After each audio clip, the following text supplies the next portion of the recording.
Барлықтарыңа сәлем достар, сіздермен мен Азамат Хандәулетұлы. Бүгінгі видеомыздың тақырыбы бұл көру жүйкесі нервус оптикус деп аталады, немесе екінші жұп бас ми жүйкесі. Видеоға кіріспес бұрын каналға тіркеліп, лайк басып достарыңызбен бөлісіп кетіңіздер. Сіздердің қолдауларыңыз мен үшін үлкен мотивация. Ал ендеше кеттік. Келесіде бұл нервус оптикус көру жүйкесі. Бұл негізгі афференттік, яғни сезімтал жүйке талшықтарынан тұрады. Және де дәл бірінші жұп бас ми жүйкесі секілді ядросы болмайды. Ал үшінші жұп бас ми жүйкесінен басталып 12-ші жұп бас ми жүйкесіне дейін олардың ядролары болады. Енді кезекте көз анализаторына қатысатын негізгі құрылымдарды талдап өтетін болсақ, бұл бульбус окули, көз алмасы, және де көздің қабықтары, бұл торлы қабық, ақ қабық және де тамырлы қабықтар. Дәл мына суретте біз торлы қабықтың құрылысына тоқталып өткен болатынбыз, себебі жарықты қабылдауға, көруге дәл осы қабық қатысатын болып табылады. Және де жүйке нервус оптикуста көру жүйкесін, ол каналис оптикус арқылы бізде бас сүйектен шығатын болып табылады. Каналис оптикус сына тәрізді сүйекте орналасқан өзек болып табылады. Және де нервус оптикус өз кезегінде хиазма оптикуске жалғасады. Бұл көру қиылысы деп аталады. Трактус оптикус көру жолы, латеральды енді дене, корпус геникулатум латерале және корпус геникулатум латераледен талшықтар өзара мына көріп тұрғанымыз ішкі капсуланы бәріміз білеміз. Капсула интерна оның алдыңғы аяғы, оның тізесі болады және артқы аяғы үшпен көрсетілген болады. Дәл осы артқы аяғынан жетімен көрсетілген жерден бізде радиация оптика көру тарамдары шығады, тармақталатын болады. Көріп отырғанымыз ол бізде ми қыртысының медиалды бетінде орналасқан сулкус калкаринусқа барып аяқталады. Сонымен осы аралық мида талдап өткен болатынбыз, көру, яғни төмпесі таламустың жастықшасы, пульвиноталами артқы бөлігінде орналасқан және ортаңғы мидың артқы бөлігінде 4 төмпешікті қарастырған болатынбыз. Бұл жоғарғы 2 төмпешік калликулус superior, ал төменгі 2 төмпешік бұл калликулус inferior. Жоғарғы 2 төмпешік бұл көру анализаторының қыртыс асты орталығы орналасқан, ал төменгі төмпешікте есту анализаторының қыртыс асты төмпешігі орналасқан болып саналатын. Дәл осы корпус геникулатум латерале, пульвиноталами, калликулус superior барлығы да көру анализаторының қыртыс асты орталығы. Қыртыс орталық деп шатастырып жүрмеңіздер. Ал қыртыс орталығы негізгі бұл сулкус калкаринуста орналасқан.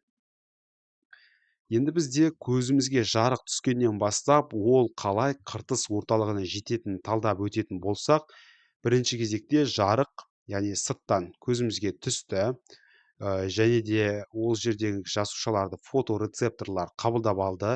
Фоторецепторлар дегеніміз бұл қандай жасушалар? Олар таяқшалар мен құтышалар.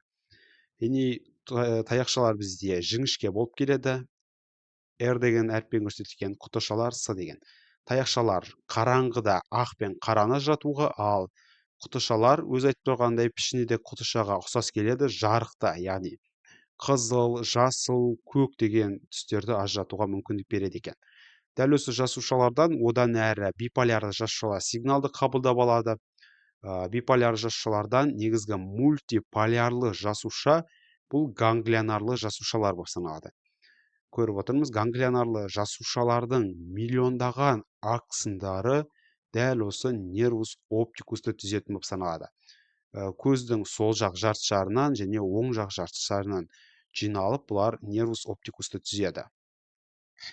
Және де көздің бізде ішкі жағында соқырдақ дегеніміз бар. Ол не десек, дәл осы ганглионозды жасушалардың, яғни аксындары тамырлы қабық пен ақ қабықты тесіп өтеді.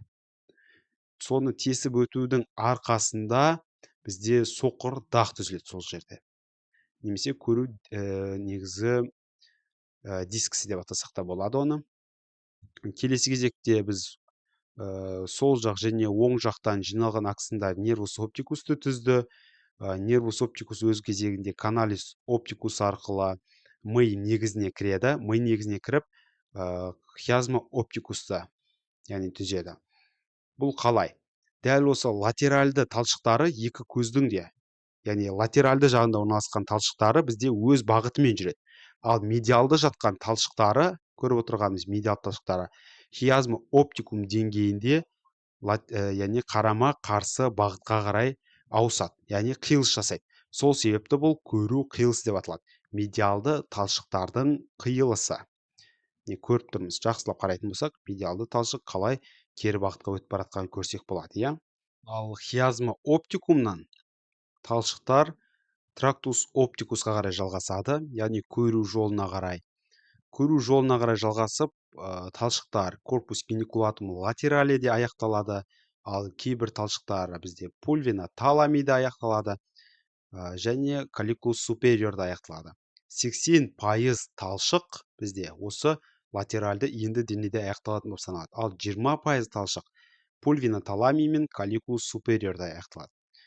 Енді калликулус супериор бізде көру рефлекстерін және қозғалыстарын қамтамасыз ететін болып саналса, пульвина таламий және латеральды енді денеден шығатын талшықтар көріп тұрғанымыз бірінші кезекте ішкі капсула арқылы өтеді. Оның артқы аяқ арқылы жетімен көрсетілген радиация оптика шыға отырып, оны басқаша радиация оптиканы автор боймен грациоля будасы деп атаймыз, және ол артқа қарай бағытталып, кейініректен сулькус калкаринустан аяқталатын болып саналады. Дәл осы жерде көру анализаторының қыртыс орталығы орналасқан. Келесі кезекте бұл көз жүйкесінің бөлімдері. Жалпы 4 бөлімін алып қарастырамыз нервус оптикусты. Оның жалпы ұзындығы 50 мм-ді, қалыңдығы 4 мм-ді түзеді. Бірінші бөлімі бұл, яғни торлы қабықтан басталатын негізгі аксындар, бұлар тамырлы қабық пен ақ қабықты тесіп өтеді де, осы жерде соқыр дақ түзіледі болып табылады. Ал екінші бөлігі көз ұялық бөлігі, парс интерорбиталис. Бұл көздің артқы жағында орналасқан майлы тін болады, яғни корпус адипозум орбиталис. Дәл осы жерде орналасқан қозғалмалы, яғни иілгіш болып келеді. Бұл аймақ майлы тінде орналасқандықтан, және де ол майлы тінде көптеген орталық, яғни артериялар мен веналар болады.